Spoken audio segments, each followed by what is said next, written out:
ડભોઈ ભાજપને મોટો રાજકીય ઝટકો લાગ્યો છે। ધારાસભ્ય શૈલેષ મહેતાના ગઢ તરીકે ઓળખાતી ડભોઈ નગરપાલિકામાં કોંગ્રેસે બહુમતી મેળવી સત્તા તરફ મજબૂત પગલું ભર્યું છે। નગરપાલિકાની કુલ 36 બેઠકો માટે આજરોજ મતગણતરી હાથ ધરવામાં આવી હતી। પરિણામોમાં કોંગ્રેસે 21 બેઠકો પર વિજય મેળવ્યો છે, જ્યારે ભાજપને માત્ર 15 બેઠકો સાથે સંતોષ માનવો પડ્યો છે।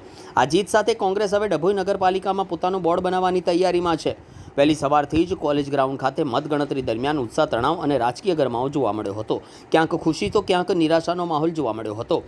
ડભોઈ નગરપાલિકામાં ભાજપનું શાસન હતું, પરંતુ આ વખતે જનતાએ વિકાસના મુદ્દે પોતાનો મત આપ્યો હોવાનું ચર્ચાઈ રહ્યું છે।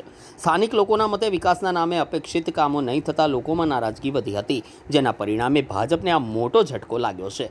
જનતાએ કોંગ્રેસ પર વિશ્વાસ વ્યક્ત કરતા હવે કોંગ્રેસની જવાબદારી પણ વધી ગઈ છે। હવે જોવાનું રહેશે કે કોંગ્રેસે ચૂંટણી દરમિયાન કરેલા વચનો કેટલા પ્રમાણમાં પૂર્ણ કરે છે અને પ્રજાને વિકાસના નવા માર્ગ ઉપર કેવી રીતે આગળ વધારે છે। હાલ તો ડભોઈની આ જીત કોંગ્રેસ માટે માત્ર રાજકીય સફળતા નથી, પરંતુ જનતાના બદલાતા વિશ્વાસનું પણ પ્રતિબિંબ માનવામાં આવી રહ્યું છે।